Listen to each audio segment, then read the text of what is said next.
Bonjour à toutes et à tous. Patrick Martin, président délégué du MEDEF. Je crois que nous sommes 500 connectés sur ce webinar, comme on dit en bon français dorénavant, et ceci traduit l'intérêt que nous portons tous au sujet qui nous réunit et l'acuité, je dirais, de ce sujet. La manifestation, si l'on peut dire, qui nous réunit, s'inscrit dans le fil d'un protocole qui avait été signé dès 2015 avec les services de police. C'est un grand plaisir pour moi d'accueillir pour vous tout autant Thomas de Ricolfils, contrôleur général, sous-directeur de la lutte contre la criminalité financière, et Thierry Peznec, commandant de police, chef du Cirasco financier. Je me permets de ne pas développer ce qu'est le Cirasco, j'imagine que vous le ferez. Mais quoi qu'il en soit, de personnalités éminentes sur les sujets, sur le sujet qui nous réunit aujourd'hui, donc la criminalité financière. Alors le MEDEF est parfaitement dans son rôle en s'employant à sensibiliser ses adhérents, pour ceux qui ne le sont pas déjà. Je pense en particulier à nos adhérents de la Fédération bancaire française ou de la Fédération française des assurances, qui ont des partenariats particulièrement étroits avec les services compétents. Mais le sujet, malheureusement, en un sens, intéresse l'ensemble de nos entreprises.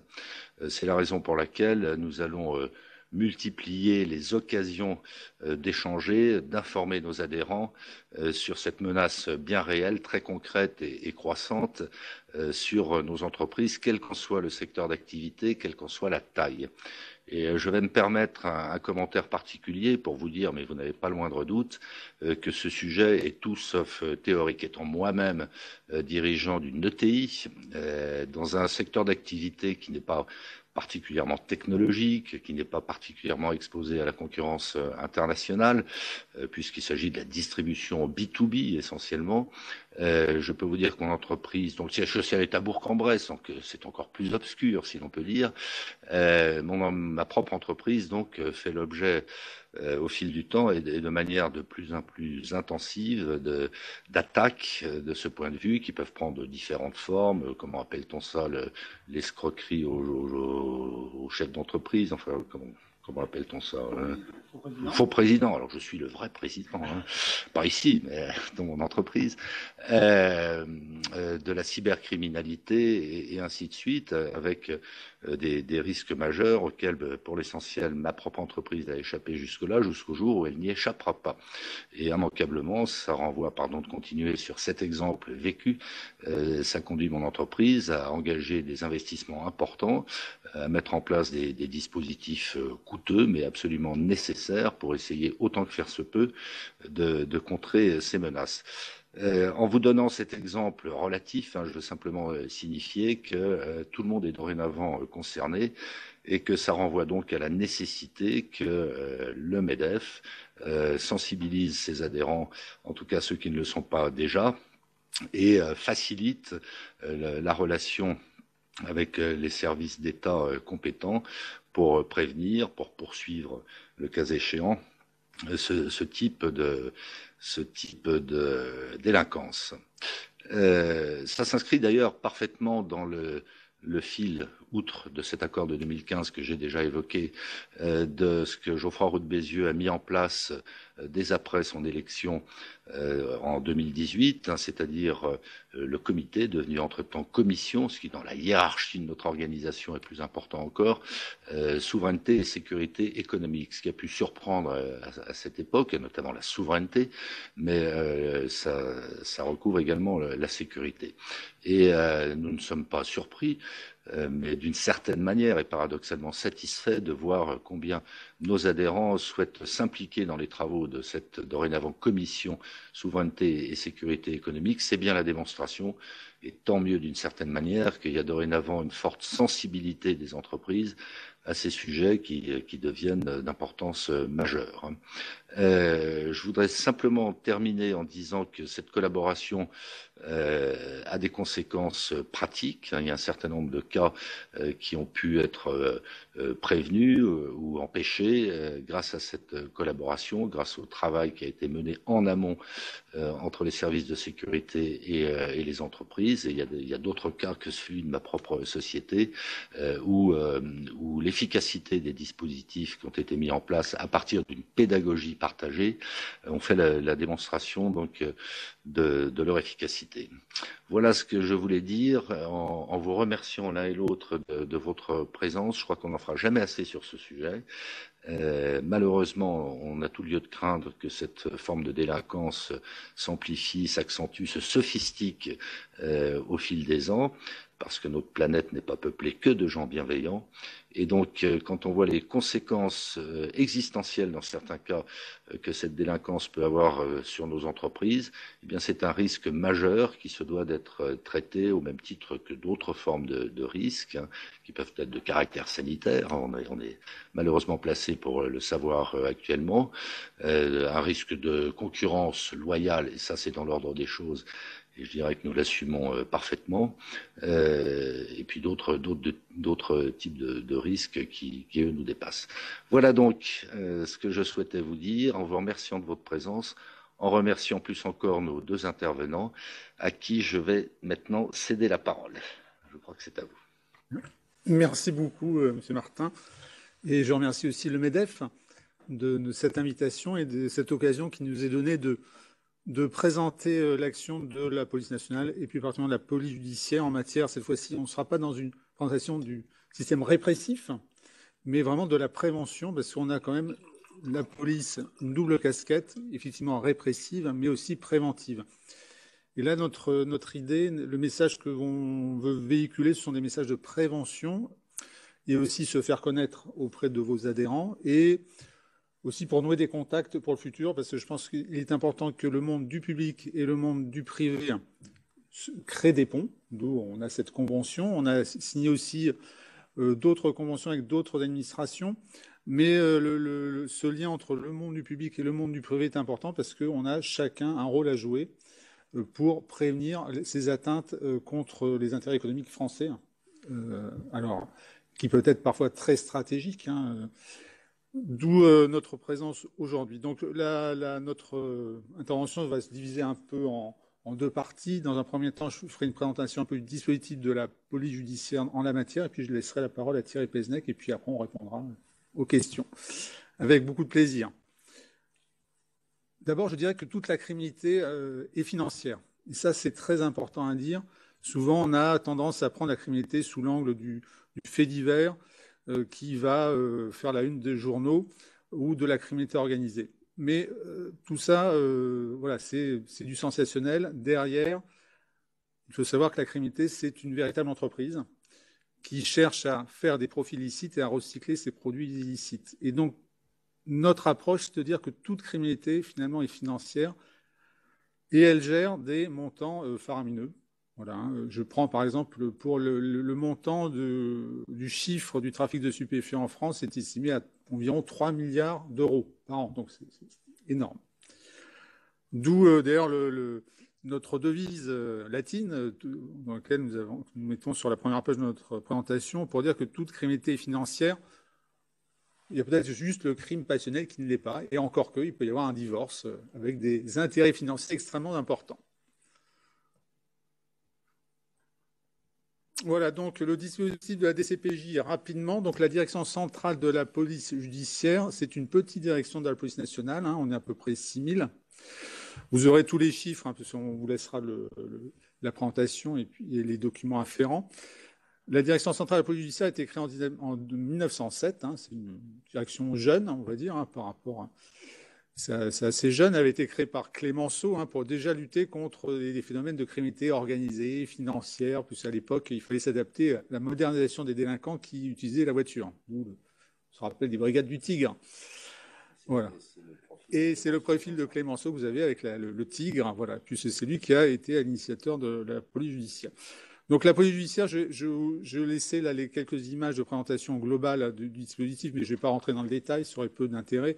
Juste pour dire que nous avons donc un directeur central adjoint, nous avons plusieurs sous-directions thématisées, donc terrorisme, cybercriminalité, courses et jeux, criminalité organisée et la criminalité financière.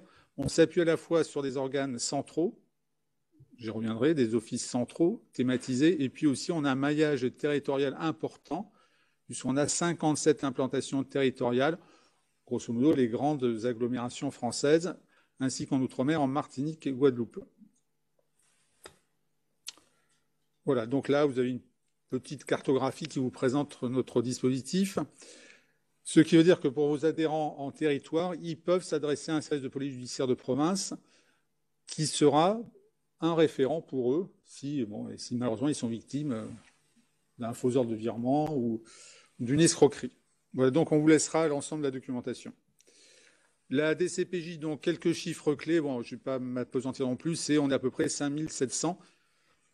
Donc c'est pour montrer, on est une petite direction, c'est 5500, 700 fonctionnaires ne comprennent pas, je fais la parenthèse toujours, les fonctionnaires de la police judiciaire de Paris, vous savez qu'il y a une organisation particulière pour Paris avec la préfecture de police de Paris, et la police judiciaire de Paris, c'est le 36, plus que des orfèvres, mais des Batignolles. Voilà, donc la criminalité financière, c'est des chiffres, somme toute, assez importants. C'est plus de 400 000 faits annuels d'après les statistiques du ministère de l'Intérieur. C'est sur les 400 000 faits qui sont en augmentation de manière constante depuis maintenant une dizaine d'années. 90% des faits concernent des escroqueries. Voilà. Donc là, tout de suite, on pose le paysage. Les escroqueries, c'est un phénomène de masse. Et les victimes sont à la fois des particuliers, parfois sur des sommes minimes, mais parfois ce sont des grandes entreprises. Voilà. Et on parlait tout à l'heure récemment de ce Fauvi dont avait été victime une entreprise dans le domaine agricole vers Reims avec un préjudice de 15 millions d'euros. Oui, donc derrière, M. Thierry Péznek l'expliquera, on va trouver à la fois des petits artisans d'escroquerie, mais aussi des groupes criminels très organisés en matière d'escroquerie. Je vous dis quasiment des sociétés d'ingénierie de l'escroquerie, de la criminalité financière. C'est à peu près la criminalité financière, je pense, grosso modo, c'est 10% des faits, grosso modo, des faits constatés en France.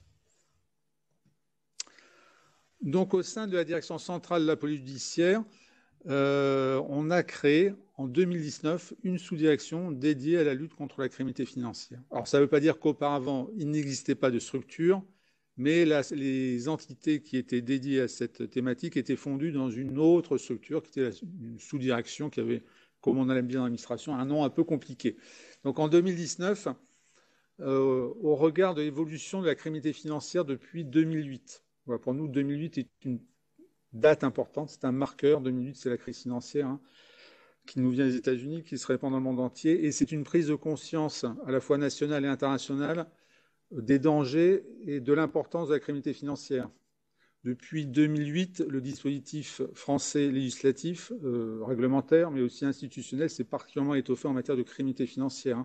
Je rappellerai en 2010 la création de la police fiscale pour lutter contre les formes graves de fraude fiscale. 2013, la création du parquet national financier, de la Haute Autorité de transparence de la vie publique, le bloc législatif de décembre 2013 qui renforce les sanctions contre les formes graves de criminalité financière.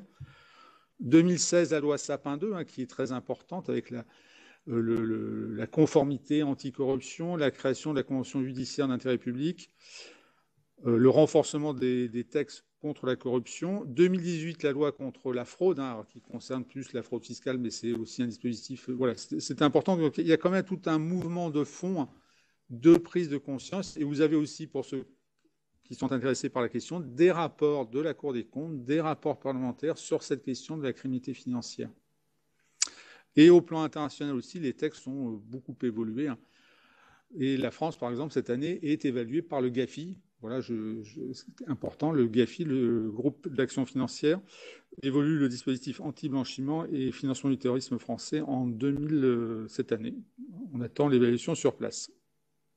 Et donc la DCPJ a aussi fait adapter son dispositif parce qu'il y avait un besoin qui s'était fait ressentir d'avoir une meilleure visibilité, une meilleure cohérence de notre dispositif, d'où le 1er juillet 2019 la création de la sous-direction de la lutte contre la criminalité financière. On est au niveau central 200, voilà, à peu près 200, et on s'appuie donc sur les services territoriaux. Le maillage territorial, nous avons 45 divisions de lutte contre la criminalité financière en province, qui font à peu près 750 personnes. Donc vous voyez, on est grosso modo un peu moins d'1 millier de policiers spécialisés en la matière. Donc c'est quand même une force de frappe importante. Cette sous-direction, je cite, est composée de plusieurs entités.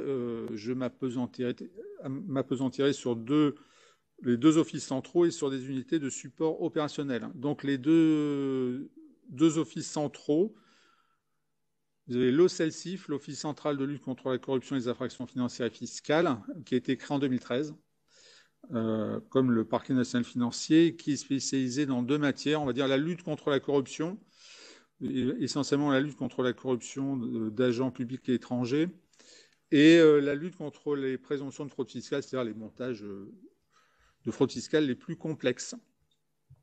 Avec cette particularité qu'en matière de fraude fiscale, on travaille vraiment la main dans la main avec la Direction générale des finances publiques.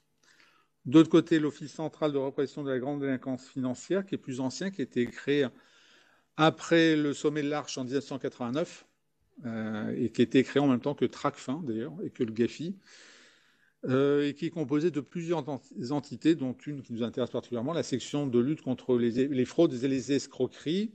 Il y a aussi une section qui lutte contre le blanchiment. Alors donc, il faut savoir que le blanchiment, c'est vraiment un de nos axes prioritaires, puisque, comme je le disais en introduction, toute criminalité dégage des flux financiers.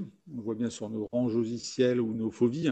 Et tous ces flux financiers, il faut les recycler, il faut leur redonner une apparence légale. On travaille aussi sur l'identification des avoirs criminels. Et pour la petite histoire, le CRGF possède une BRI financière, voilà, donc dédiée à, on va dire, la filature, l'interpellation de nos escrocs ou blanchisseurs.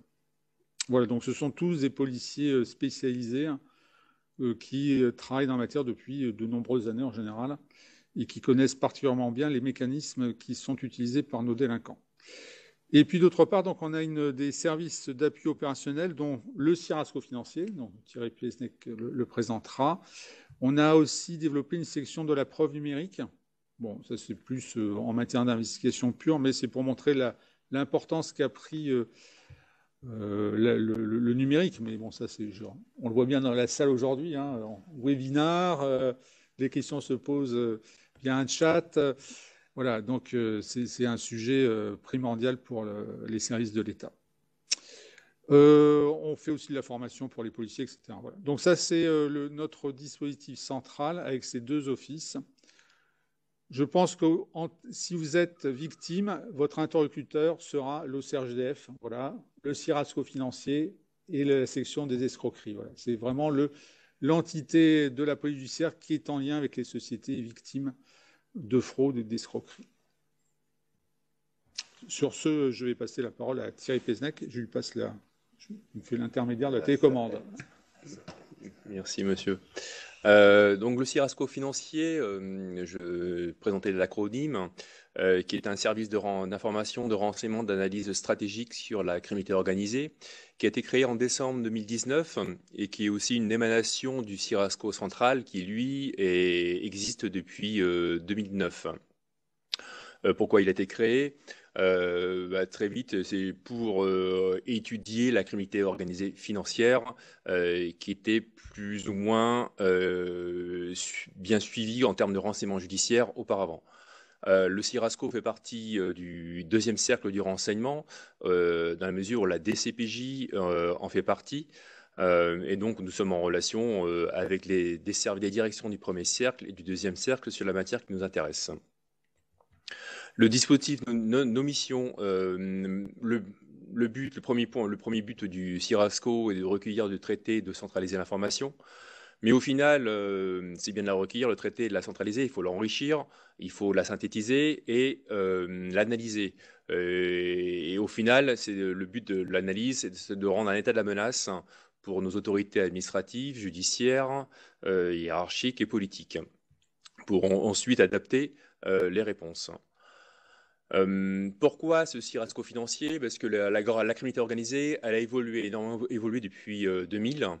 On est passé d'une délinquance en bande organisée au niveau national à une délinquance organisée en groupe criminel qui se situe à l'international. Ces groupes criminels sont protéiformes, sont cloisonnés, divisent leurs tâches, travaillent comme une holding. Holding, c'est-à-dire qu'ils auront une direction de formation, une direction RH pour du recrutement. Ils vont avoir une direction financière, ça sera le blanchiment. Une direction commerciale pour détecter les victimes, pour faire l'ingénierie sociale auprès des sociétés, et ainsi de suite. On a affaire à des groupes criminels organisés millionnaires. Je vous donnerai quelques chiffres tout à l'heure. Millionnaires. Quand vous aurez ces chiffres en tête sur la dernière décennie, on dépasse le 1,5 milliard de préjudice au préjudice de l'économie française. Cette criminalité organisée financière, elle a toujours eu une imagination débordante et elle s'adapte aux crises. Elle s'est adaptée à la crise de 2008 en injectant le produit du trafic de stupéfiants dans des grands établissements bancaires au travers de places offshore. Et elle s'est adaptée aussi plus dernièrement à la crise du coronavirus. Et dès mars 2020, nous avons constaté des premiers faits liés à d'escroquerie en lien avec la crise sanitaire. Et plus le temps a avancé en 2020, et plus nous avons constaté une adaptation de cette criminalité organisée qui a tenté et qui a commis des faits pour détourner les subsides de l'État. Pourquoi je vous parle très très vite en 2 minutes la fraude auprès des particuliers? Déjà, c'est pour vous aussi vous sensibiliser, mais derrière, c'est pour vous indiquer que ces groupes criminels qui attaquent les sociétés, ce sont les mêmes groupes qui préjudicient des particuliers. Alors, la fraude auprès des particuliers, elle est variée. Je vous parlerai plus particulièrement des escroqueries à l'investissement. Alors, peu importe le support, hein, le forex, option binaire, les placements, tout placement qui vous est proposé, à des rendements, à des forts rendements. Alors, on a vu des placements proposés à des rendements de 30, 45%, à 40, 50%.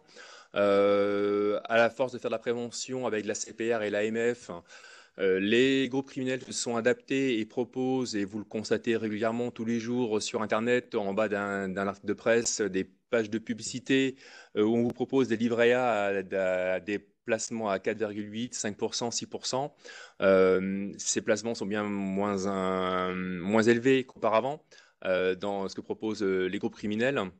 Toujours est-il qu'ils s'adaptent, ils s'adaptent pour trouver de nouvelles victimes et pour détourner et contourner surtout les actions de prévention. Vous avez ce type de site, vous en avez peut-être vu ou reçu par des mails par du phishing. Les groupes criminels font de l'ingénierie sociale auprès des sociétés, mais font de l'ingénierie sociale aussi finalement auprès de particuliers en effectuant des vagues de phishing. Et c'est juste une réponse après que vous faites à ce mail qui vous permet de vous donner votre nom, prénom, un numéro de téléphone, et dans la foulée, dans les 24 heures, il y a un commercial qui va vous appeler pour vous proposer le placement idéal et qui correspondra à vos besoins. Alors, il peut vous appeler d'un call center. Ce call center, ça peut être une chambre d'hôtel avec 3 postes informatiques. C'est peut-être celui-ci qui fera le plus de mal à une société, mais ça peut être le call center aussi industriel. Si vous êtes intéressé par le sujet, j'ai posté ce matin un article de presse du Times of Israel sur mon compte LinkedIn qui est très intéressant sur le sujet des call centers. Et ces call centers qui sont éparpillés sur la planète, leur chiffre d'affaires est constitué de 99,9% par la fraude. Le sujet qui nous intéresse aujourd'hui, la fraude auprès des entreprises. Alors, la cybercriminalité est un sujet à part entière. Le ransomware, ransom hack est un sujet à part entière, mais qui est essentiel. Et on l'a vu avec la crise du Covid et le télétravail. Les faits ont été multipliés par plus de 4 en 2020. La fraude à la fausse commande est un autre sujet. Et ce qui nous fait venir aujourd'hui au sein du MEDEF, ce sont les fausses ordres de virement. C'est un sujet qui revient tous les ans. Ça fait 6 ans maintenant, moi, que je fais des conférences sur le sujet, de la prévention sur le sujet. Je continue à sensibiliser parce que les tendances et les chiffres que l'on reçoit sont inquiétants. Et si je vous donne quelques chiffres depuis la dernière décennie, 890 millions d'euros de faits commis. Ce sont 890 millions qui ont quitté les trésoreries de société. Je vous donne un chiffre des tentatives, mais ce chiffre, en fait, d'une tentative, c'est pas un préjudice, forcément, c'est une tentative, mais 1,8 milliard d'euros, c'est quand une tentative permet d'obtenir un ensemble de caractères, d'éléments, du mail à l'appel téléphonique, à la fourniture du RIB avec la demande d'une somme. Je compte même plus le nombre de faits de tentés. Et chaque société, je prends l'exemple juste des sociétés de la défense, du CAC 40, hein, chacune d'elles reçoit 20, 30, 40 tentatives par jour. Ça peut être juste du simple mail ou à la simple appel téléphonique ou à la tentative un peu plus poussée jusqu'à la fourniture du RIB. Quelques exemples qui sont parus dans la presse. Et là, vous avez un peu de tout. Hein. Je prends Vallourec, le fleuron de l'industrie française, en 2013, 24 millions d'euros de faits commis en une vingtaine de virements au mois d'août 2013. KPMG, 8 millions d'euros. Intermarché, on est en 2015 ou 2016 de mémoire.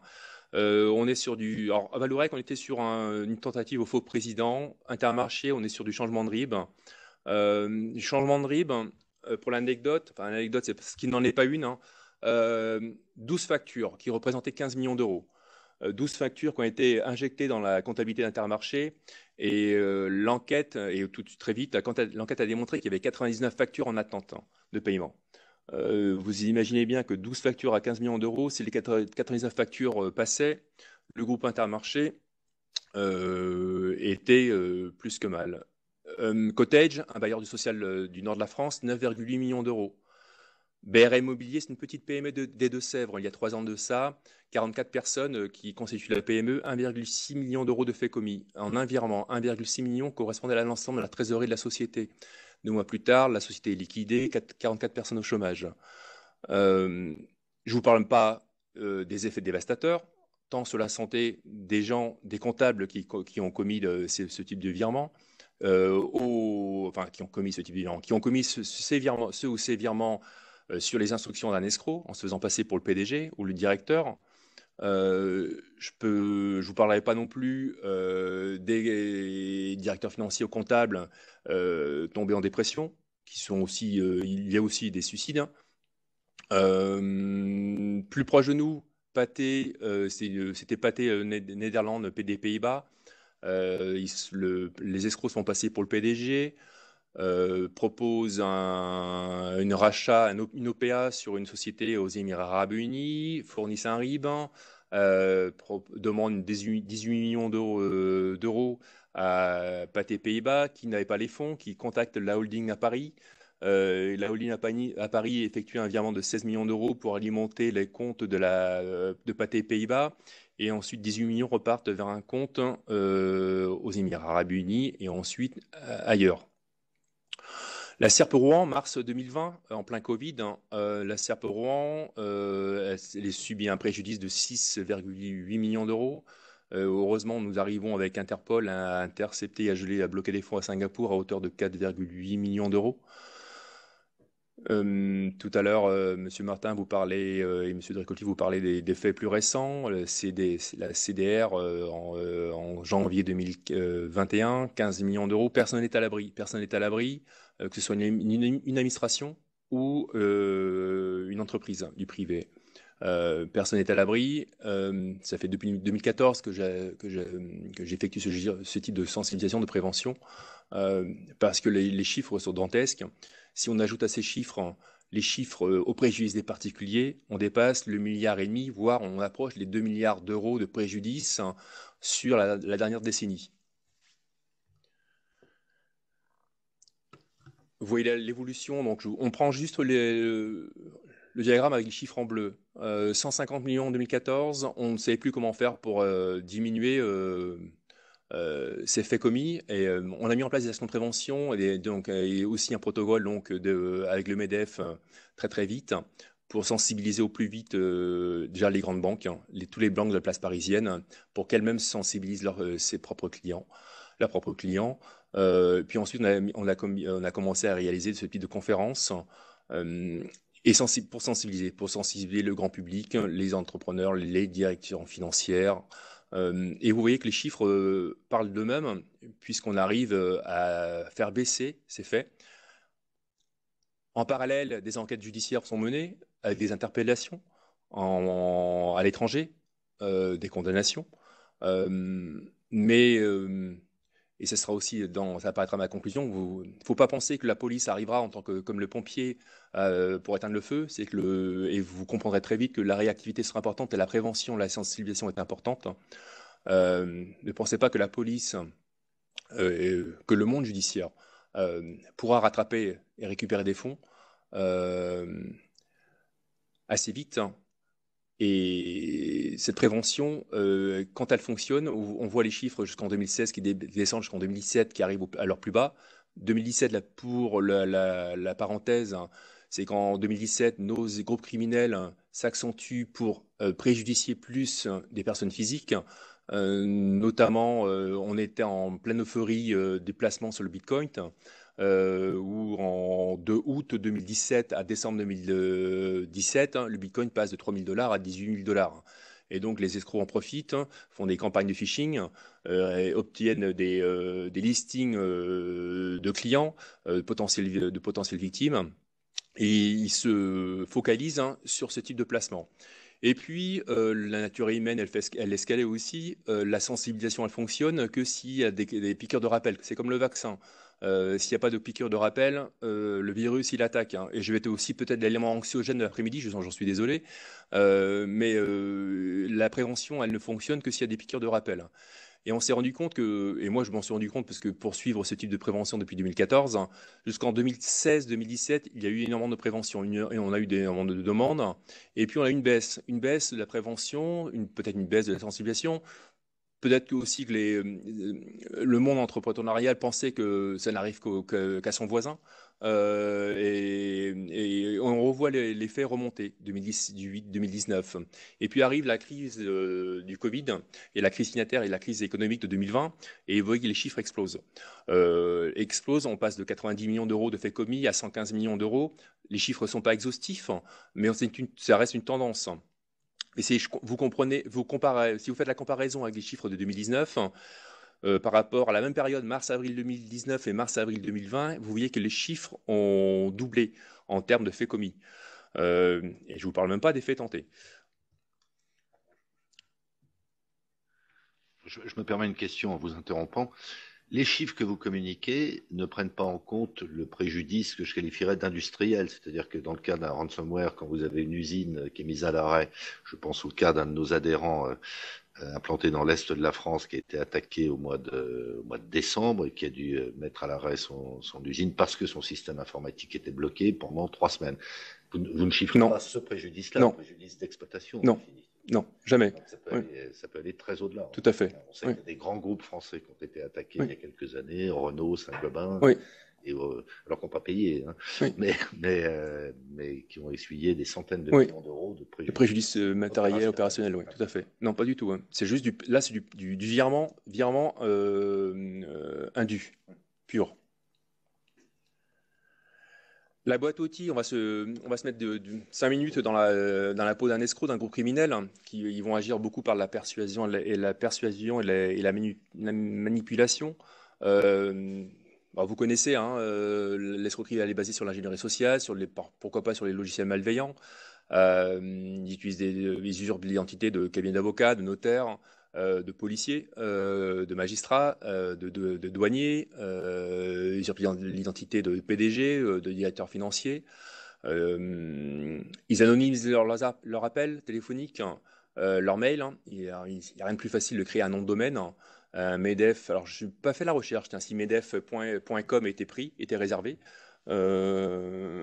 Mais j'ai pas fait la recherche, on pourrait faire le test, medef.com, est-ce que medef.com est disponible? S'il est disponible, il va me coûter 50 $, pas plus. $50. Ce nom de domaine, je vais l'acheter avec une carte prépayée anonyme que je vais alimenter en espèces, donc j'aurai pas de traçabilité. Ce nom de domaine, je vais l'enregistrer au nom de Thierry Peznec, je vais le faire domicilier au 55 rue Bosquet à Paris 7.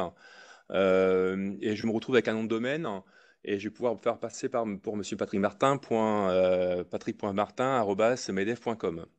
Et je vais pouvoir vous arroser de mails. Une ligne téléphonique, une ligne téléphonique, il n'y a rien de plus simple d'obtenir une ligne téléphonique, toujours avec une carte prépayée anonyme. Je vais utiliser une ligne téléphonique qui va pas me coûter cher, mais qui va me pouvoir ensuite de pourquoi pas faire du spoofing et imiter le numéro de téléphone de monsieur Martin. Et ensuite, là, j'ai mes outils. J'ai mes outils pour pouvoir. J'ai l'ingénierie sociale, j'ai travaillé sur votre société, je sais comment elle fonctionne, je sais comment elle effectue ses virements. Pourquoi aussi? Parce que Google est mon ami. Google n'oublie jamais l'oubli, on trouve tout sur Google. J'appelle aussi votre standard téléphonique qui va me donner de l'information par téléphone. J'ai fait l'expérience pendant la crise du Covid en mars, où j'avais besoin de renseignements sur des sociétés qui se faisaient attaquer. J'appelais la dite société, le dit siège. Je me présentais. J'ai pas de contre-appel, pas de demande de mail. Et j'obtenais l'information très facilement par téléphone. Et je veux dire que là, mes bras m'en sont tombés. Parce qu'au bout de 6 ans de prévention, mes bras m'en sont un peu tombés. Donc, j'ai obtenu l'ensemble de cette information. Je peux aussi la trouver. J'ai récupéré en mois de mai 2020 une page. C'est pas pour la publicité, hein, c'est par rapport aux signatures qui apparaissent en bas de la page publicitaire qui était sur une page du Parisien. Vous avez les signatures des PDG. Ce qui m'ennuie, si vous voulez, c'est que même ma fille de 13 ans, elle fait un coup de paint, elle veut encadrer votre signature et elle peut reproduire un document comme elle le veut. Mes groupes criminels le font plus aisément. Les malwares, on peut en recevoir et heureusement vos RSSI sont là pour mettre en place des barrières. Toujours est-il qu'obtenir l'information, il n'y a rien de plus facile. Je peux me faire passer pour le PDG en utilisant du deepfake, deep voice. À notre connaissance, et Europol, pareil, on n'en a pas d'autres à sa connaissance, mais je pense que c'est l'avenir du FOVI. Le deepfake, deep voice, j'utilise la voix et l'image du PDG, du directeur de la société. Je me fais donc passer pour lui et j'interviens pour obtenir un virement dans le cadre d'une OPA quelconque et n'importe où en France ou à l'étranger. Je vous en parle parce que le fait s'est déroulé en mars 2019 en Grande-Bretagne où les escrocs se font passer pour le PDG d'une holding allemande qui a sa filiale en Grande-Bretagne. Et ils obtiennent de cette manière 220 000 livres sterling, qui est ensuite donc un virement qui est réalisé en dehors de l'Angleterre. Et pour moi, et même Interpol et Europol le met en avant dorénavant, le deepfake et le deep voice, c'est l'avenir pour nos escrocs. Une fois que j'ai tous mes outils, j'ai mon matériel, je vais préparer mon scénario. Alors, les scénarios, vous les connaissez, hein, l'escroquerie au président. Je ne vais pas revenir dessus. Le service connected en se faisant passer pour un service connected, une hotline de la banque. Le changement de RIB. Les escrocs se sont adaptés quand il y a eu les attentats de 2015. Ils se sont fait passer pour Monsieur Le Drian, qui était à l'époque ministre de la Défense, puis ensuite à son poste de ministre des Affaires étrangères. Ils se sont fait passer pour le ministre. Alors vous voyez, c'est assez grossier. On parle pas de deepfake, deep voice en 2015. Ils ont mis un masque en silicone avec une connexion WhatsApp vidéo très mauvaise et au bout de 30 secondes, ils passaient à l'appel audio classique. Mais appel audio, sachant que pour contacter le PDG, ils avaient le téléphone portable de la personne et ils ont pris le magazine Forbes et ils ont fait les plus grandes fortunes françaises. Et j'en parle parce que c'est paru dans la presse. Ce dossier qui a été traité par l'OCRGDF a préjudicié pour 75 millions d'euros 4 grandes fortunes, 3 fortunes françaises et une étrangère. 4 ans d'enquête, hein. Les auteurs ont été identifiés. extradés vers la France, condamnés en France, dont un était en récidive légale. Donc, alors, juste pour la parenthèse, l'escroquerie en bande organisée, c'est 10 ans d'emprisonnement et 1 million d'euros d'amende. Vous voyez très bien qu'il vaut mieux parfois faire une escroquerie en bande organisée qu'un vol à main armée auprès d'un centre fort où vous risquez la cour d'assises et 20 ans d'emprisonnement, alors qu'une escroquerie, 10 ans. Notre escroc principal dans l'escroquerie faux ministre, Le Drian, il a été condamné à 11 ans d'emprisonnement. En amende, j'ai plusieurs millions d'euros d'amende et a remboursé à hauteur de 22 ou 25 millions d'euros les parties civiles. Les groupes criminels s'adaptent avec la crise sanitaire. Vous l'avez vu dans la presse, ils se sont adaptés et ils ont essayé de détourner les dispositifs mis en place par le gouvernement. Ça a commencé par le chômage partiel, en usurpant des sirettes de sociétés, en réactivant pourquoi pas des sociétés dormantes, ce qu'on appelle des sociétés zombies ou radiées. Madame la ministre a donné un chiffre en septembre 2020 de 225 millions d'euros de fraude, de préjudice sur les fonds du chômage partiel. La moitié ont été bloqués très vite par l'agence, l'ASP à Limoges, l'agence qui s'occupait des dossiers et des paiements. Pour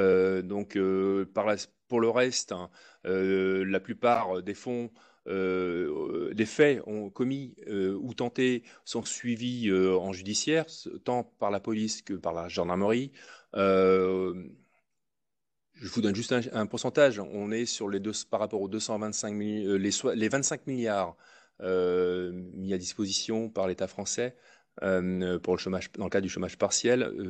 0,5% ont été détournés réellement par ces groupes criminels. C'est peut-être encore trop. Mais tout dispositif a ses failles.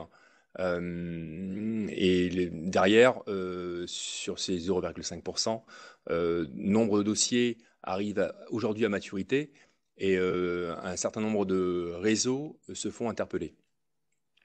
Les prêts garantis par l'État, c'est, je vais dire, notre bête noire pour les mois et années à venir. 300 milliards d'euros proposés par l'État pour aider les entreprises. La difficulté, c'est que derrière, les groupes criminels en ont encore profité. On réussit à monter des dossiers soit avec l'aide de sociétés malveillantes, avec des dirigeants malveillants, pour obtenir un certain pourcentage de ces fonds. La difficulté, c'est que la fraude et l'escroquerie ne pourra se constater qu'à partir du moment où les fonds commenceront à être remboursés, donc dans 1 an et demi maintenant. Le fonds de solidarité, le sujet est actuellement sur la table au niveau de Bercy. Un certain nombre de pourcentages de dossiers frauduleux ont été réalisés. Des contrôles sont en cours. Le sujet, je n'aurai pas de chiffres à vous donner. Mais c'est juste pour vous indiquer que ces groupes criminels, dès qu'il y a une crise, s'adaptent, montent des scénarios. Et rien que pour le chômage partiel, pour la petite histoire, et après on passera sur l'aspect blanchiment, parce que pour que vous compreniez comment ils agissent et l'importance aussi de la réactivité et l'importance de la prévention. Pour l'exemple du chômage partiel, ils avaient des milliers de comptes bancaires ont reçu les fonds de chômage partiel et ces comptes bancaires avaient été ouverts dès janvier 2020. Ces comptes bancaires, forcément, la crise du Covid n'était pas encore arrivée en janvier 2020, notamment en Europe, hein, mais ces comptes bancaires servent à toute autre chose, hein, pour recevoir le produit illicite de n'importe quelle autre infraction. Ces comptes bancaires étaient dormants, ils ont ensuite été utilisés pour recevoir des fonds et détourner les fonds du dispositif étatique. Le blanchiment, un schéma qui va vous paraître un peu complexe, mais qui résume la situation. Donc vous avez tout en haut le point d'exclamation, l'alerte de l'organisation criminelle. On va prendre l'exemple d'une société qui va être victime d'un faux vie à 1 million d'euros. Nous sommes aujourd'hui le 9 mars. Le virement part aujourd'hui cet après-midi. Il va arriver sur un compte bancaire. Alors, j'ai mis l'Union européenne. Il va être sur une zone CEPA, Union européenne, où il peut être aussi en France. Au départ, au tout début de la prévention, on indiquait que les comptes bancaires étaient ouverts directement à Hong Kong, surtout en Asie, en Chine et à Hong Kong. Et puis ensuite, ils ont ouvert des comptes très vite en 2013-2014 avec le CEPA sur la zone européenne. Et puis, à la mesure où on demandait notamment aux entreprises de cribler l'ensemble de leurs virements et de faire attention à des paiements vers des pays pour lesquels il n'y avait aucun fournisseur, ces escrocs, ces groupes criminels se sont adaptés et réussissent maintenant depuis 2 ans à ouvrir des comptes réceptacles de fonds en France. Donc ce million d'euros va arriver sur un premier compte. Alors ces comptes bancaires sont ouverts par milliers, que ce soit en France ou en Europe, par d'autres organisations criminelles. Alors vous voyez, on est dans la holding, donc l'aspect direction financière, donc l'aspect blanchiment, il s'occupe d'ouvrir des comptes bancaires. Alors comment? C'est rien de plus simple. Je vais vous trouver un citoyen lambda qui a besoin de fonds. Je vais lui proposer 2000 euros de m'accompagner au Portugal. Je vais lui faire signer les statuts de plusieurs sociétés. Je vais me déplacer avec lui dans différentes banques pour ouvrir des comptes bancaires. Il aura gagné 2000 euros en espèces. Il va revenir à Paris. Moi, escroc, j'ai mon adresse mail, j'ai mon téléphone, j'ai réussi à avoir l'ingénierie sociale, j'ai réussi à avoir tout ce que je veux sur la société victime. J'ai mon compte bancaire ouvert à l'étranger, ce premier compte bancaire, et ce compte bancaire, il peut en avoir en cascade. Je récupère le mot de passe, l'identifiant et le mot de passe du compte bancaire et je le gère à distance. Ce million d'euros va arriver sur ce premier compte bancaire qui est géré par une organisation criminelle. Il va me coûter entre 2 et 4% du produit du virement. Il va repartir sur un deuxième compte bancaire en phase donc UE3. Deuxième compte bancaire qui va me coûter encore 2 à 4 points du montant du virement. Puis en 48 heures maximum, il va arriver sur un compte. Alors je vous ai mis 3 exemples de pays parce que actuellement ce sont les pays qui coopèrent pas ou peu. La Chine, la Turquie, les Émirats arabes unis. Le virement va arriver sur un compte en Chine. Le virement va arriver sur un compte en Chine au bout de 48 heures maximum. Ce compte, il va être soit décaissé en espèces, et vous voyez par le sac d'argent, il va repartir avec une mule financière par un vol, il va faire un Pékin vers le pays qui abrite l'organisation criminelle. Là, je vais vous faire juste une parenthèse sur l'organisation criminelle. On a deux zones géographiques de groupes criminels. Un qui est situé en Israël, ce sont nos franco-israéliens, connus des autorités françaises, connus des autorités, pour certains d'entre eux, connus des autorités aussi israéliennes. Et un autre groupe criminel qui est situé au Nigeria. Où l'aspect nigérian, pour les phobies, ce seront une relation qu'il va avoir. Je suis désolé. Il y a des micros d'ouverts. Il y a une caisse de raison. Merci. Si vous avez des questions, vous pouvez les poser dans le chat et on y répondra à la fin. Oui, les slides seront disponibles. Donc le deuxième groupe criminel qui est basé au Nigeria. Donc il attaquera une relation clientèle entre le client et le fournisseur qui s'effectuera en langue anglaise parce que le Nigeria est un pays anglo-saxon, enfin un pays anglo-saxon, il parle l'anglais, et donc ils utiliseront beaucoup plus facilement du malware pour infecter une boîte mail. Et pour se faire passer pour le client ou le fournisseur et obtenir un virement. Les fonds qui arrivent en Chine, ce sont soit des caisses en espèces, soit servent à payer des fournisseurs en Chine qui exportent de la marchandise vers l'Europe. À ce moment, cette marchandise qui arrive vers l'Europe, on va parler juste de la France, elle va arriver sur la région parisienne. In fine, elle va être reçue par des grossistes des grossistes qui vont la revendre. Si elle arrive en France non déclarée, elle va arriver, donc elle va être revendue en espèces à des ambulants. Des grossistes français vont devoir payer les fournisseurs chinois en espèces, parce que cette marchandise ne sera pas déclarée. Il y a deux solutions. Soit je trouve un voyageur qui va me faire un Paris-Pékin pour payer la marchandise en espèces, ou soit il y a la deuxième solution, vous avez des groupes criminels qui se mettent en relation, et vous avez un groupe criminel franco-israélien qui va se mettre en relation, enfin sa branche financière va se mettre en relation avec un groupe criminel chinois qui gère lui des RIB, des centaines de RIB, voire des milliers de RIB en Chine, qui vont être des réceptacles de fonds. Et ces grossistes donc, qui sont en région parisienne, au lieu de payer une mule et de payer en espèces ce fournisseur chinois, ce fournisseur chinois va se faire payer par le faux virement de 1 million d'euros, moins les commissions qui arrivent sur le compte en Chine.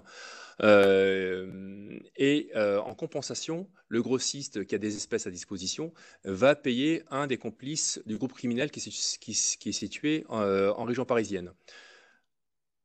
En aparté, le compte chinois est un compte sécurisé. Il va coûter très cher au groupe criminel. Le compte chinois va coûter entre 20 et 30 points du montant du virement. Donc vous voyez que sur le million d'euros qui est parti de la société parisienne aujourd'hui, il arrivera 2 jours plus tard dans une province chinoise et il aura coûté 2 points sur le premier compte, 2 autres points sur un deuxième compte et 20 points sur un troisième compte du montant du virement.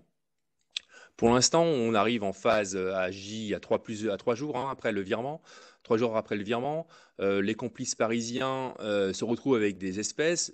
L'autre solution, ils reçoivent des instructions du groupe criminel. Une mule fait un vol Paris-Tel Aviv avec des espèces. Deuxième solution, ce complice parisien reçoit des instructions et remet des espèces à des dirigeants de société qui ont besoin d'espèces. Parce que derrière, certaines de ces sociétés emploient de la manœuvre non déclarée. Alors je peux penser au BTP, je peux penser à la sécurité, je peux penser à la restauration, peu importe le secteur. Ces sociétés ont besoin d'espèces. Parfois, ça peut être aussi le gérant de la société qui a besoin d'espèces parce qu'il est addict au jeu et au lieu de décaisser des fonds de sa propre société, il va prendre des espèces et ça sera moins visible qui viennent de l'extérieur. Et en contrepartie, tous ces dirigeants vont réaliser des virements vers des sociétés écrans qui vont être désignées par ces groupes criminels. On passe en phase 7, UE7, puis UE8, une deuxième société écran. Et vous voyez là, on est sur un réseau de blanchiment qui permet aux groupes criminels, au bout de 4, 5, 6 jours, récupérer le million d'euros qui aura été blanchi. Et derrière, la traçabilité sera inexistante parce que la compensation qui aura eu lieu dans la phase compte des caisses 4, entre la phase compte des caisses 4 et la phase France 5, la compensation qui aura lieu entre le pays, qui soit en Chine, en Turquie ou aux Émirats Arabes Unis, ce compte, cette compensation, elle sera intraçable. La prévention, comme vous le constatez, on va enquêter sur deux aspects. On va enquêter sur l'aspect groupe criminel et l'aspect blanchiment. Si on court après l'argent, follow the money, ça va être possible sur les 48 premières heures. Et après, les fonds disparaissent de la planète, disparaissent, qu'on n'a plus aucune traçabilité. Soit les fonds arrivent sur un compte bancaire dans un pays non coopératif au niveau judiciaire, soit les fonds arrivent dans un autre pays, sont décaissés en espèces. Donc ensuite, vous n'aurez plus aucune traçabilité. Donc la réactivité est importante. La réactivité est importante au niveau de l'identification du faux virement. Mais avant de subir un fait commis, ce que je vous propose, c'est certaines recommandations pour mettre en place des actions de prévention. Bien sûr, établir une cartographie des risques et faire des tests d'intrusion. Ce que l'on voit régulièrement dans les faits commis, un non-respect des procédures mises en place en interne. Une absence de renforcement des procédures de contrôle en interne, une absence de multiples signatures sur des virements à partir d'un certain seuil, une absence de contre-vérification d'un mail ou d'un téléphone, Combien de fois j'ai vu des victimes recontacter son soi-disant PDG avec le numéro de téléphone fourni par l'escroc dans son mail, hein, ou répondre à l'escroc en direct, hein. J'ai même vu une fois une société répondre à l'escroc parce que on va pas oublier que ces escrocs, ces call centers agissent euh, d'une façon en forme de vague, hein, et ils en font tellement du mail, hein, qu'ils peuvent même se tromper de destinataire. Et j'ai vu une fois un dirigeant de société me rerouter un mail, hein, en ayant répondu par mégarde à l'escroc, comme quoi il s'était trompé de société. Euh, Au-delà des recommandations, préserver les bases clients et fournisseurs, bien sûr, ça va de soi. Mais préserver les bases de clients et fournisseurs, ça va aussi pour tout ce qui est ransomware, ransom hack, hein. Réaliser des sensibilisations et formations en interne. Euh, à l'issue, le MEDEF va vous fournir des fiches réflexes dans lesquelles vous trouverez des liens web pour aller sur 2 e-learning qui ont été créés avec la DCPJ en français et en anglais, à diffuser et encore à diffuser à vos clients, à vos fournisseurs en interne, en réalisant la prévention, tel le virus et tel le vaccin qui doit être rappelé, je veux dire, une fois par semestre, hein. Réaliser des veilles sur Internet, sur les fraudes. Nous établissons, comme indiquait M. Durécolfi tout à l'heure, beaucoup de partenariats publics-privés. Suivre les conseils sur les sites de la Fédération bancaire française, de l'ANSSI, qui émet beaucoup de fiches conseils, tant en matière cyber qu'en matière d'escroquerie via Internet. Nos mises à jour de fiches seront réalisées et vous seront transmises régulièrement par le MEDEF dès qu'un nouveau mode opératoire sera découvert. Ce mode opératoire qui sera découvert, nous pourrions le découvrir que si l'information forcément remonte aussi au service judiciaire, soit par la forme d'une plainte, soit à titre, et par ce protocole, on peut le mettre en place. Il a été mis en place aussi dès 2015 pour y répondre. Si vous avez l'information à nous transmettre, n'hésitez pas à nous transmettre par un simple mail pour une tentative qui comprend un ensemble d'éléments, mail, téléphone, IBAN et somme fournie. Vous pouvez nous adresser ces éléments à une adresse de contact qui vous sera fournie à la fin de l'intervention. Si le virement est exécuté, vous avez bien compris que la réactivité est déterminante. Forcément, le premier point, c'est ne pas cacher ce virement à votre responsable, cette erreur à votre responsable, parce que le temps compte. Le temps compte, et vous avez compris par rapport à l'aspect du blanchiment qu'au bout de 48 heures, et je vais me dire au bout de 24 heures, les fonds, on a peu de chances de récupérer ces fonds. Premier réflexe, donc, c'est d'avertir votre responsable, votre hiérarchie. Deuxième réflexe, c'est de contacter le chargé d'affaires de la banque. Lui, il est formé, il a reçu par chaque établissement bancaire, créer ses propres fiches, créer ses propres formations pour leur personnel. Lui, il a reçu sa formation, il sait réagir et il sait ce qu'il faut faire. Il va faire une demande de recall du virement, mais cette demande de recall sera accompagnée par un dépôt de plainte de votre part.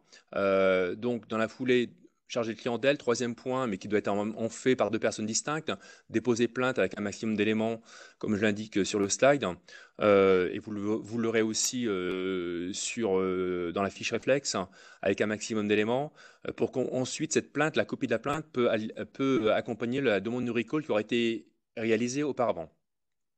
Et si les fonds sont partis, et forcément ils seront partis dans un pays étranger, et s'il est identifié, certains pays, pour que les fonds puissent être bloqués sur place, demandent un dépôt de plainte sur place, pour une confirmation du gel des fonds. On va passer aux questions-réponses, mais avant je laisserai la parole à Monsieur Durécolfi. Oui, merci Thierry pour cette présentation. Juste pour revenir, il faut bien avoir conscience que la France, les entreprises en particulier, on est un terrain de jeu pour des groupes criminels organisés. Donc ces groupes criminels étudient, comme une société étudie son marché, étudient le marché français de l'opportunité de commettre des actions malveillantes au préjudice donc d'entreprises et de particuliers. Et donc, ils font des véritables études de marché sur les entreprises. Ils n'attaquent pas par hasard, je sais pas, l'entreprise de Reims ou une autre. Voilà, ils ciblent et ils vont chercher beaucoup d'informations qui se trouvent en source ouverte. Donc, des profils LinkedIn, des profils Facebook. Donc, il faut vraiment aussi avoir conscience que les informations que l'on pose, que l'on poste sur des profils en décrivant sa carrière, en donnant des informations éparses sur ses connaissances, sont reprises par ces groupes criminels. Hein. Ils font finalement ce que nous faisons, mais ils le font dans un but criminel. Voilà.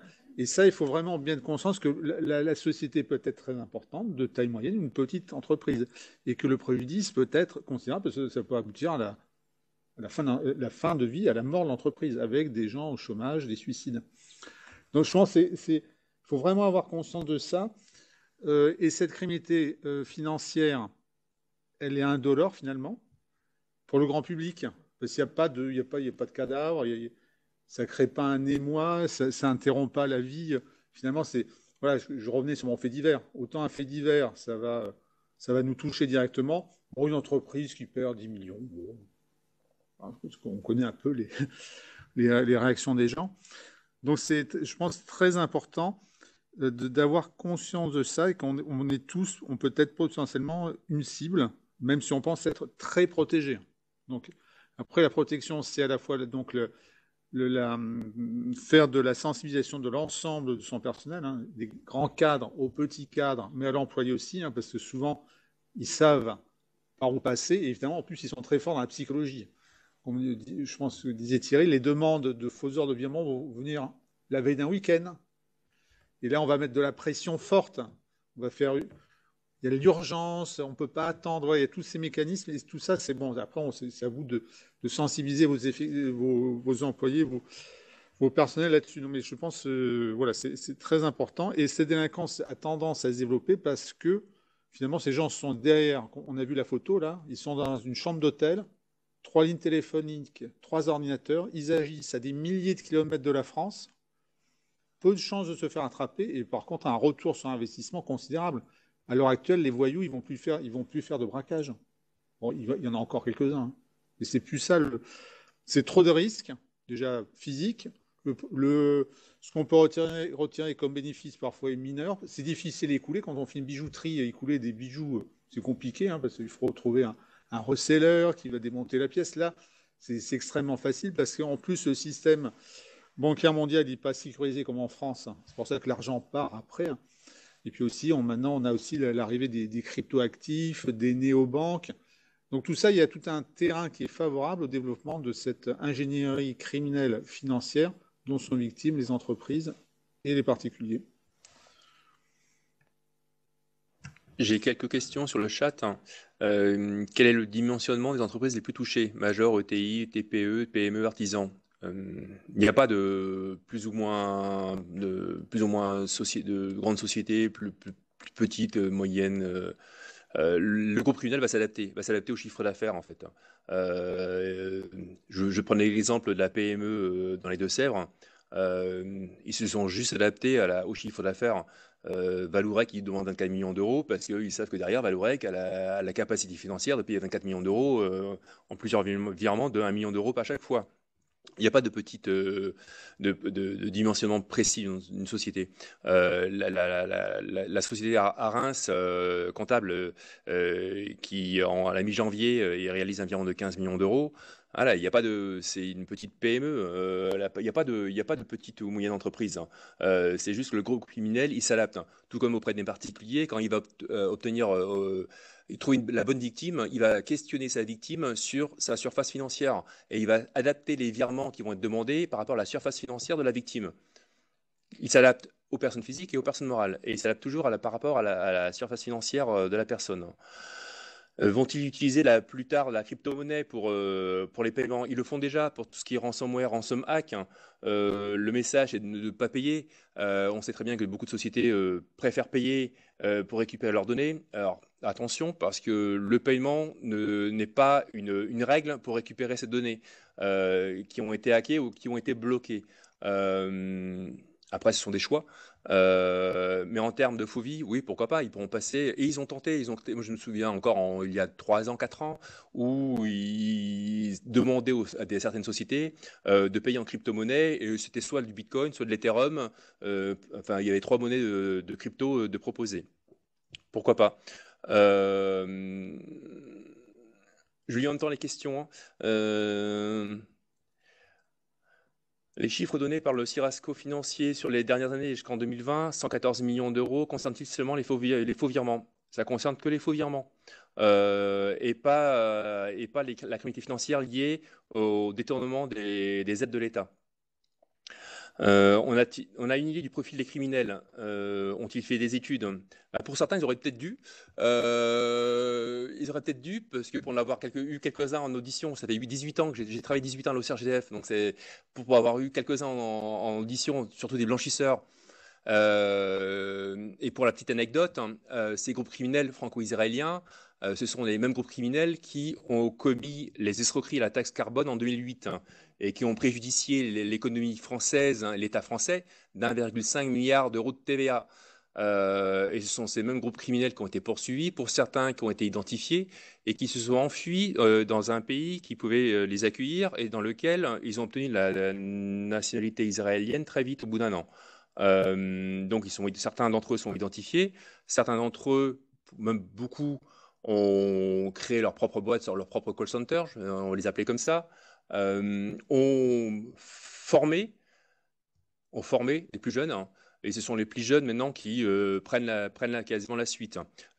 Ces groupes criminels sont pas tous identifiés, mais même si on avait une cartographie exacte de ces groupes criminels, on est en droit, et en droit, il faut établir des éléments matériels et les rattacher à un auteur. Et c'est la plus grande difficulté quand vous avez des groupes criminels qui utilisent des moyens anonymes, des cartes prépayées anonymes, des adresses mail anonymes, des appels téléphoniques, des lignes téléphoniques qui ne pourront pas être retracées ou remontées. La grande difficulté, c'est de les identifier et de rattacher des faits commis à ces personnes.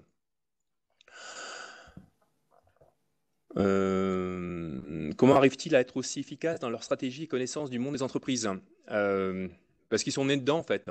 Au début des années 2000, pour certains d'entre eux, c'était des entrepreneurs. Ils sont nés dedans, ils connaissent la matière par cœur, et puis ils savent, comme vous et comme moi, lire la presse économique. Et ils ont toujours il y a un temps d'avance sur tout ce qui est proposé comme aide. Ils ont toujours un temps d'avance. Et ils savent lire. Voilà, ils s'adaptent. Et la France, en fait, finalement, avec ce groupe criminel franco-israélien, et c'est ce qui s'est passé pour les Fauvis. La France a été testeur du phénomène en 2010. Jusqu'en 2014, on va dire qu'il n'y a que la France, puis après quelques pays francophones qui ont été impactés, la Belgique, la Suisse, le Luxembourg, le Canada. Et puis ensuite, ces groupes criminels ont recruté des gens qui parlaient d'autres langues. Et ce phénomène en 2021 est devenu mondial. Et on a ces groupes criminels franco-israéliens. Il ne faut pas oublier d'autres groupes criminels qui les imitent, notamment les Nigérians, qui sont eux beaucoup plus forts en matière de cybercriminalité, et d'autres groupes basés ailleurs. Et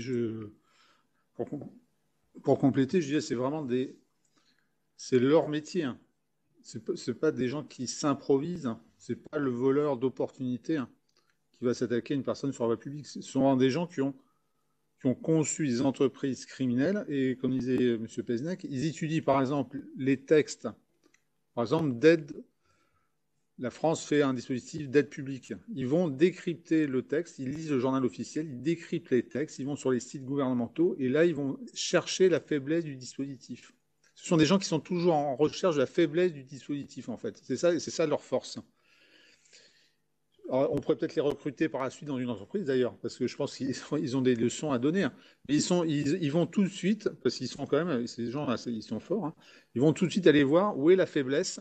Et après, ils agissent sur les ressorts psychologiques aussi. Ils ont beaucoup d'audace, beaucoup de toupet, et après, ils sont manipulateurs. Voilà, ce sont des gens qui sont, je pense, c'est vraiment des gens qui ont un bagage intellectuel et psychologique aussi fort, qui leur permet aussi au téléphone d'aller convaincre de faire 15 soins virement d'1 million d'euros parce que il y a une entreprise allemande ou je sais pas trop quoi qui derrière. Voilà, donc c'est vraiment des. Je me dis, il ne faut pas les sous-estimer. Je me permets à nouveau, pardon, d'apporter un témoignage relatif à ma propre entreprise. Alors c'est un témoignage fictif d'une certaine manière, hein. C'est le bureau des légendes, mais façon soft, hein. Puisque ma propre entreprise donc a mis en place toute une organisation, des moyens et des personnels pour prévenir autant que faire se peut ce genre de comportement. Il n'en demeure pas moins qu'il y a quelques mois, il y a tout un scénario qui a été monté par notre équipe sécurité, qui a réussi à introduire dans un de nos établissements très loin du siège, au motif d'une maintenance informatique, un branchement sur une armoire de brassage. Ça nous a valu, quelque temps après, d'avoir la démonstration d'un enregistrement complet à travers un PC d'un de nos comités de direction, complet, où bien évidemment on parlait d'une opération de croissance externe, et puis pour s'amuser un petit peu, mais heureusement c'était bien du fictif, la même équipe a contacté ensuite ma propre assistante en donnant un certain nombre d'éléments confidentiels extraits de cet enregistrement de notre comité de direction qui aurait pu conduire à ce qu'il y ait des instructions données dans un sens ou dans l'autre. Enfin, voilà, ça m'amuse beaucoup parce que c'était fictif, ça aurait pu ne pas m'amuser du tout si ça avait été réel, et tout ça parce qu'il y a une personne supposément de je ne sais quelle société, je sais laquelle, mais qui était en fait déguisée, si l'on peut dire, qui est venue poser un branchement sur une armoire de brassage. Alors, le déguisement fait partie d'ailleurs de certains modes opératoires. On a vu récemment dans un dossier qui n'a rien à voir, hein, mais on a vu des groupes criminels emprunter en fait des tenues vestimentaires pour se présenter dans une entreprise pour faire justement de l'entretien de matériel informatique. Donc oui, ils vont très loin finalement, hein. Donc pour faire ça, évidemment, ils ont de la complicité, etc., dans des entreprises qui existent vraiment pour récupérer les uniformes, les tenues, les véhicules. Voilà. Et je pense qu'aussi, au-delà de nos affaires de phobie, il faut aussi, alors là, ça ne nous concerne plus, nous, des CPJ, mais ça concernera peut-être la DGSI, hein, pour les entreprises qui sont plus sensibles dans les domaines très sensibles, hein.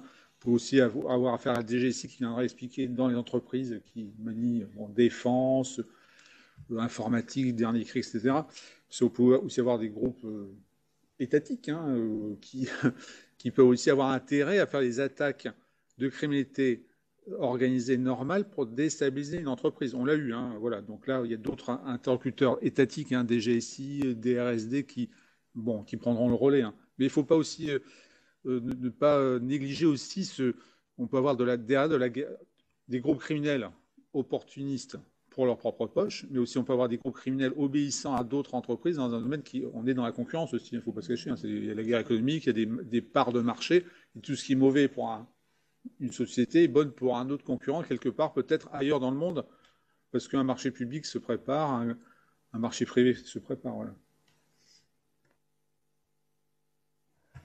Je vais peut-être répondre à une dernière question. Est-ce qu'il y a des secteurs d'activité touchés plus que d'autres?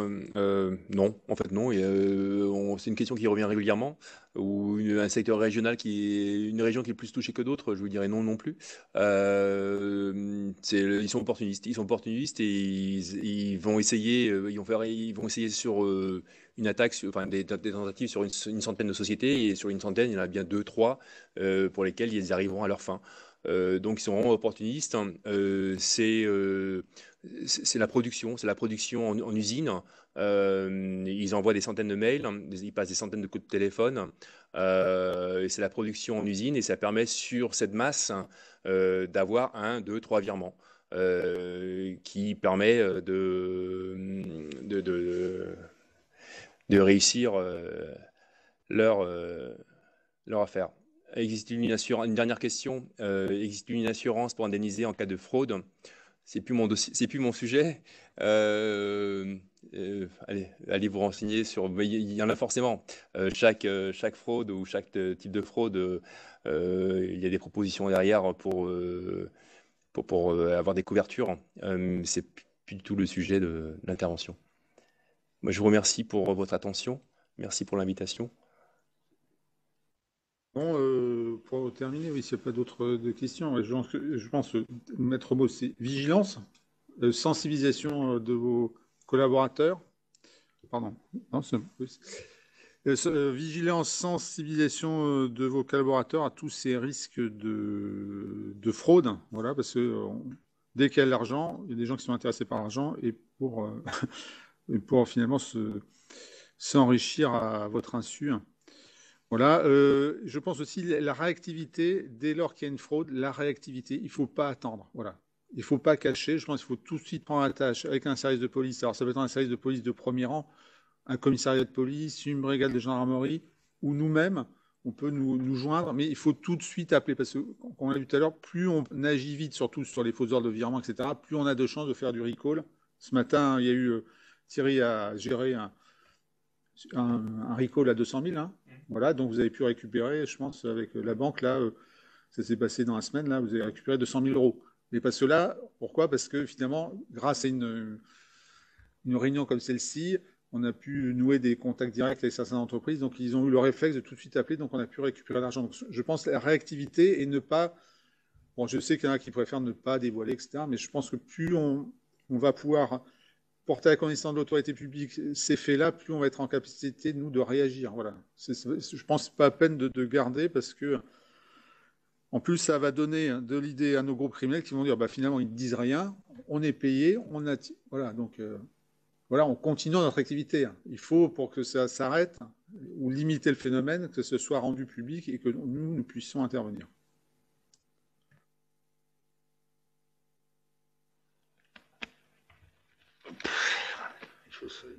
On se déguise avant de faire l'escroquerie au président. Bien, merci à tous de votre participation. Merci singulièrement à nos deux intervenants. Effectivement, ce qui importe dorénavant, c'est que les uns et les autres ayant mieux pris conscience de ces menaces, de ces risques, nous mettions en place des dispositions et des dispositifs concrets.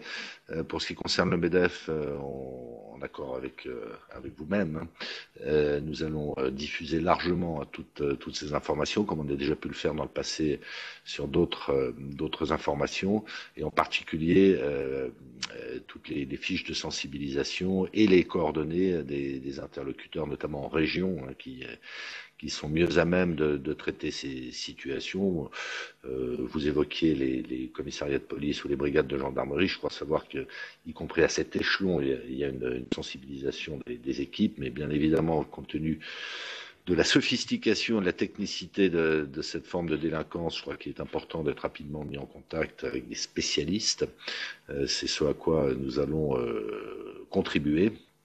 En tout cas, nous restons à votre disposition s'il y a d'autres questions qui viennent, qu'on se permettrait à ce moment-là de vous transmettre. C'est un beau sujet, non, c'est un sinistre sujet. Je crois que malheureusement, nous n'avons pas fini d'en parler, mais évidemment, chacun sachant qu'il vaut mieux prévenir que guérir, tout ce que cette information aura pu contribuer à éviter sera évidemment bienvenu. Merci encore, très bonne journée à tous et à une prochaine fois.